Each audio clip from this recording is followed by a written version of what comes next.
What next for Raila Amolo Odinga after he officially declared his interest for the presidency in 2022? What next for him? That's the question which most Kenyans are currently asking. Because we all know that Raila Odinga first contested for the presidency in 1997. During that time, Raila Odinga was just introducing himself to the national stage. Again, he contested in 2007, which I can say with authority that Raila Odinga won that election. But his victory was stolen. Then Raila Odinga again contested in 2013 and 2017. President Uhuru Muigai Kenyatta, deep down in his heart, knows so well that he won that election, but unfairly. So this is not the first time Raila Odinga is declaring that he's going to run.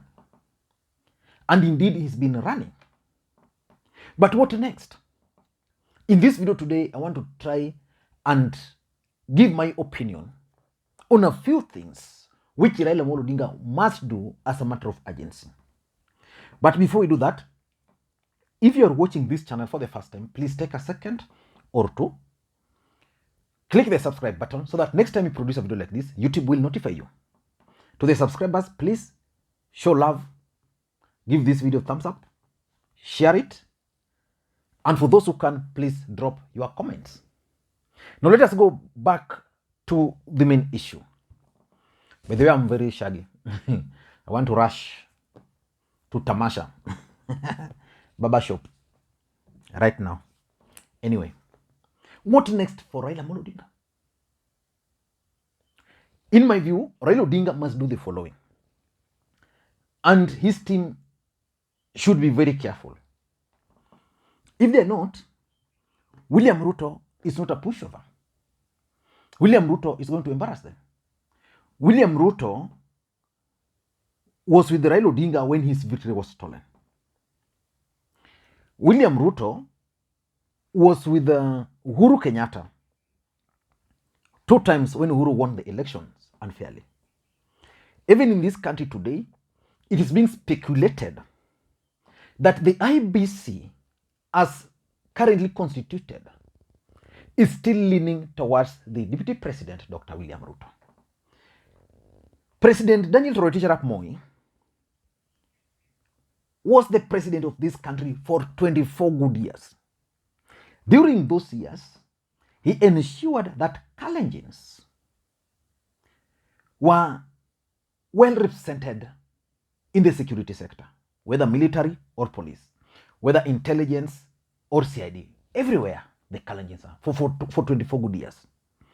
When he was the president, when he was the deputy president powerful, he also made sure that he placed Kalenjins in very strategic positions in this country.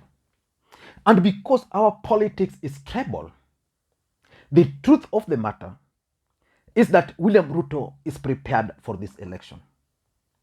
So Raila Amolo Odinga has been winning without delivering the victory. So this time he has that chance.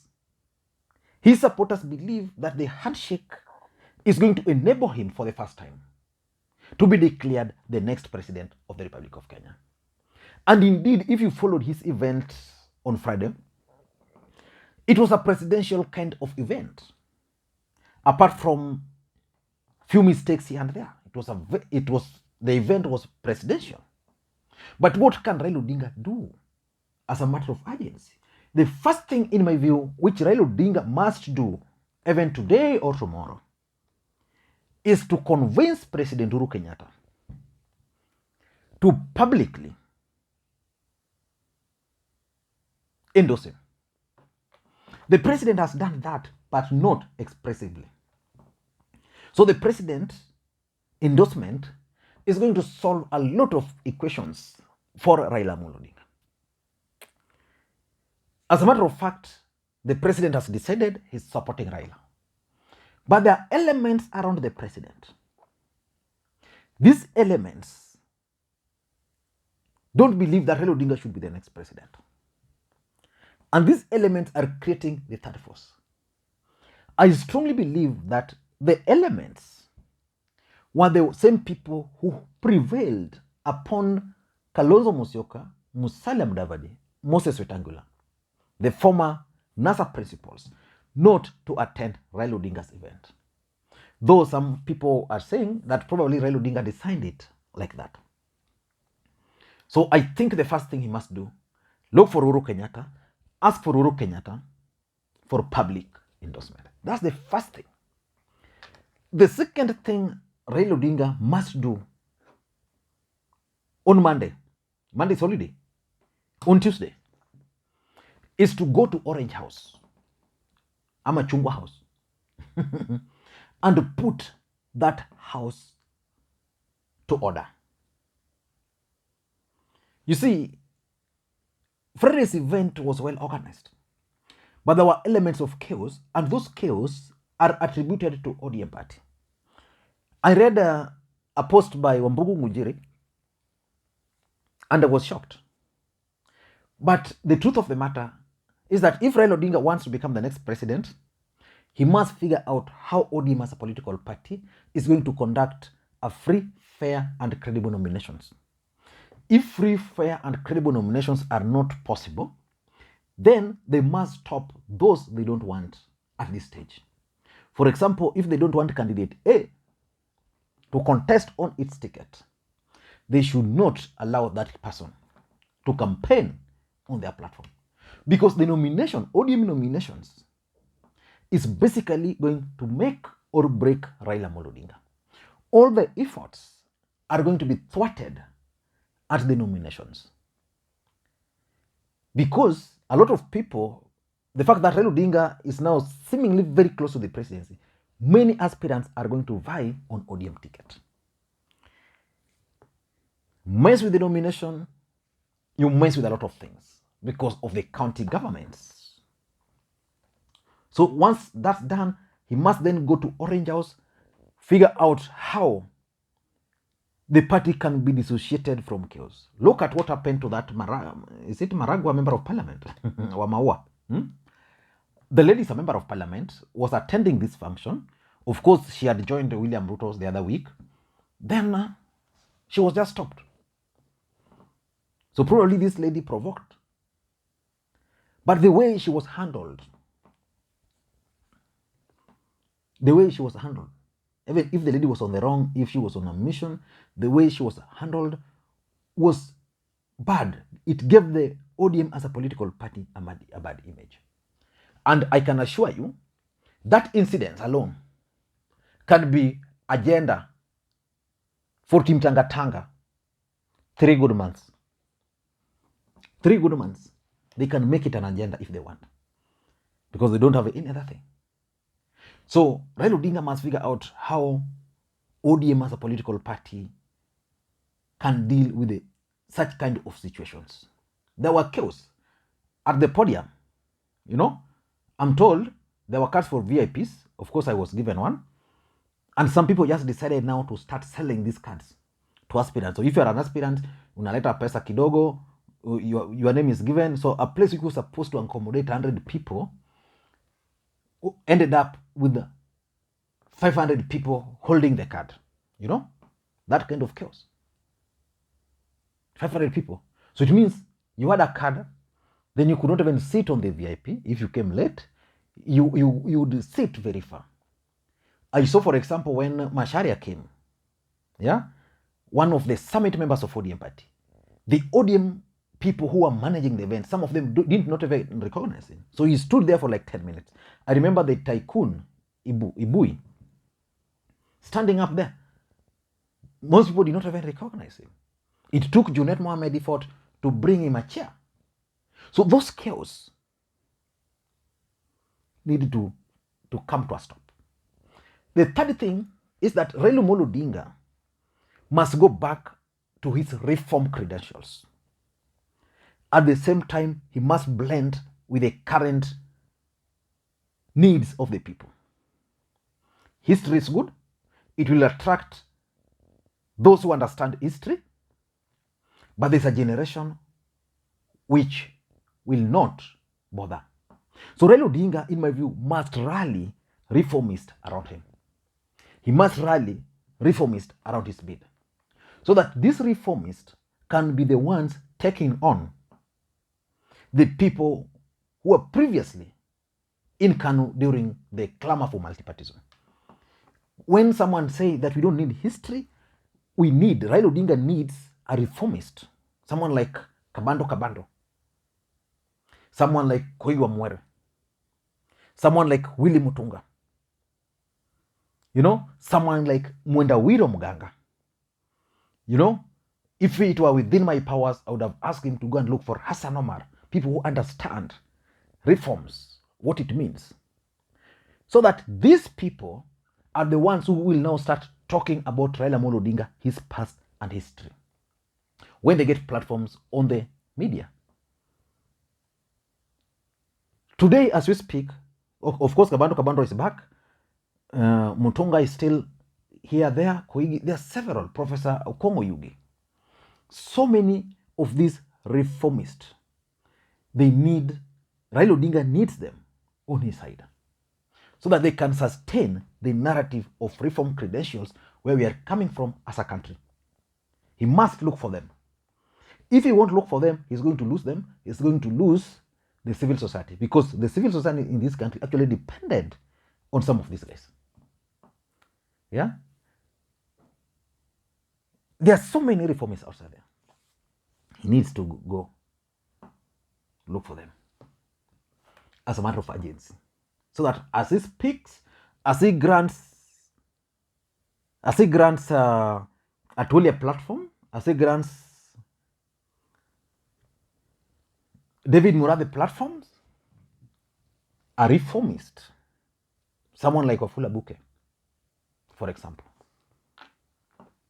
someone like Koiwa Mwere, should also be given platform to talk about their journey.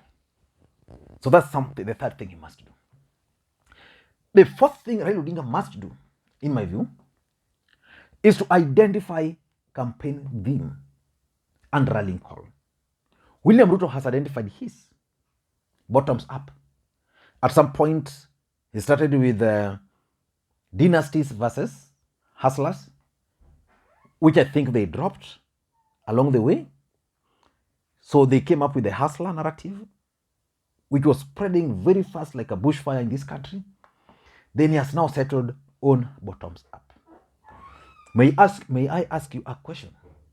What is Raila Odinga's rallying call? Is it the Azimio la Umoja? And what is Azimio la Umoja in your own mother tongue? So he needs something which can unite his supporters, can rally his supporters, which the supporters can actually identify with. So that's number 4. The fifth thing is the NASA core principles factor. What about the exit? And how will Raila Odinga deal with them? Can he employ divide and rule? Like when he had his event, Gideon Moi was present, Jirongo was present. The other former NASA principles were missing. Now, who can he pick from that alliance? Which takes me to the running mate equation. Number 6. Raila Odinga must solve the running mate equation as a matter of urgency. Who will be Raila Odinga's running mate in 2022? Who can bring the numbers? If you ask me that question, I would easily say that Raila Odinga should go again with Kalonzo Musyoka. I need a separate video on this. I'll do this. If he can't be with Kalonzo Musyoka, then 2 people, Justin Muturi or Peter Munya. Justin Muturi is not inspiring. On this channel, I ask people to vote on Twitter. Peter Kenneth is getting quite higher percentage. But if you ask me, the people who can bring Raila Odinga numbers, because politics is a game of numbers, is Peter Munya or Kalonzo Musyoka. So he must figure out, if he's not going to go for Peter Munya or Kalonzo Musyoka, then the time for unveiling that candidate, the running mate candidate, is now. 8 months is not a long time.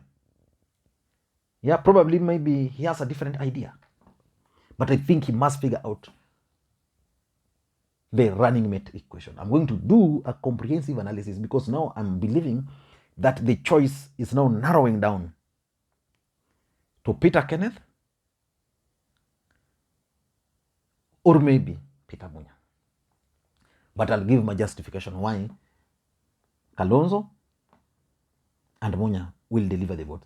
And lastly, Raila Odinga must figure out how he's going to ensure unity between Jubilee and ODM.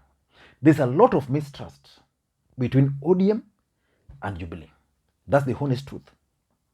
And because that's the honest truth, it's going to hurt his bid.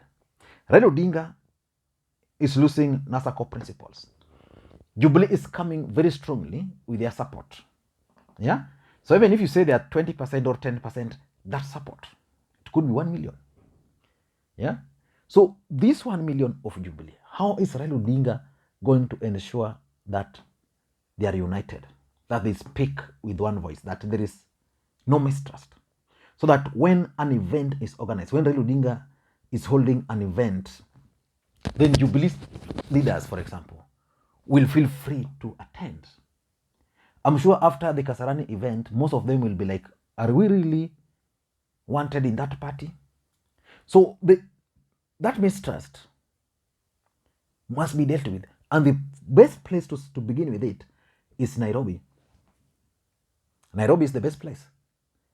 Raila Odinga must take a leading role, bring the Nairobi ODM leadership and Nairobi Jubilee leadership together. Let them start campaigning and mobilizing crowds together.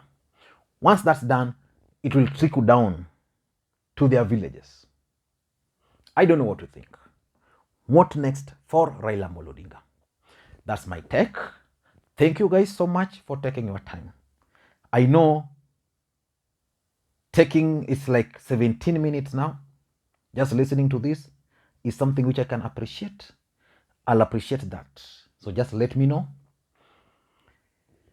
what you think about Raila Odinga's bid. Thank you guys and may you have a good day.